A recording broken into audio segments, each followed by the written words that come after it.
who are kind of stylish, and well, you understand what I mean. Yeah, I know what you mean. Yeah, I know what you mean. Women are easy to work with. Regarding the dress, you can change it in whatever style. Right. And it's easy for them to wear. Jewelry. When you say the word jewelry, people think diamonds, gold. You're more of easily accessible stuff, especially here. Yes. Why? Because I can't choose what I don't have, and many people tend to think that success will come suddenly.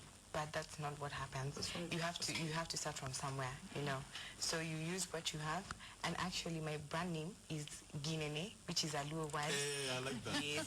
Yeah, it's a Luo word which means Ginene is something. It's a Kikuyu word mean. You see. And it basically means just I use anything that I get. If I get paper, like I sometimes do paper beads. Right. I sometimes, and these things are locally available. So that's what I use. But do you have clients like Anna who would say, I'm more conservative, I'm comfortable with my diamonds and my gold, do something with that, and I'll, do you have people who are difficult to convince in terms of using or accepting locally designed jewelry? Or there are people who are very conservative in that to that end, because in fact the first time I told someone I do jewelry, then I checked my stuff. She said, no, that's not what she actually thought that I do diamonds, and then people actually think that I'm not the one who designs them, so they just think I get them elsewhere and then just sell it. Absolutely. Yes. So the two of you always work together, or are your companies different? Or? Our companies are different. Right. Yeah. Mine is called Jaber, which means beautiful. Okay, good. I know that one. Sung by the later, what was his name? Foxy. Or Jaber. See, I'm in the know, so Okay, yeah, sorry. It is called Jaber, which means beautiful. What I do is work mainly with plus-size women, because they're really beautiful women. Many times nobody tells them how beautiful they are, but I feel they're so beautiful that it is time for them to shine. And now we don't normally work together, but we have now come together to bring out Arusi, which is the event that is going to take place on this Saturday. Before you talk about Arusi, I'd like to showcase one of a combination of both Ginene and Jaber. It's so smoothly. Yeah. So tell us what this is. So it to me looks like a very conservative wedding dress, one that you would find from any fashion store internationally. I could be wrong though.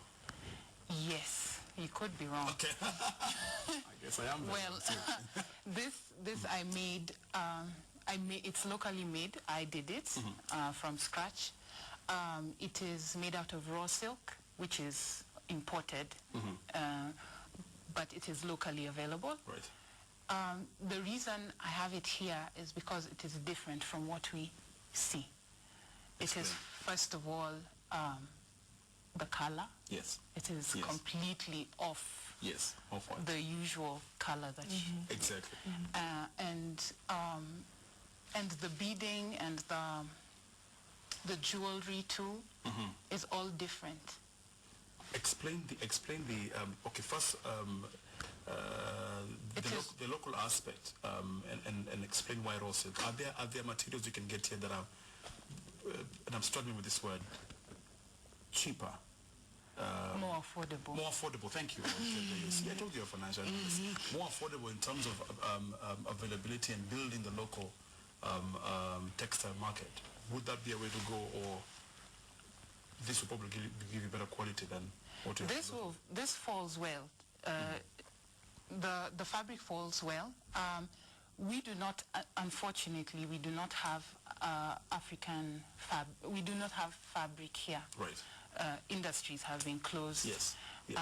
We are hoping that soon cotton will be brought out. Kenyan cotton will come out, and then we could use it. I use cotton for bridal gowns. I make alternative bridal wear as opposed to the usual bridal gowns that everybody likes.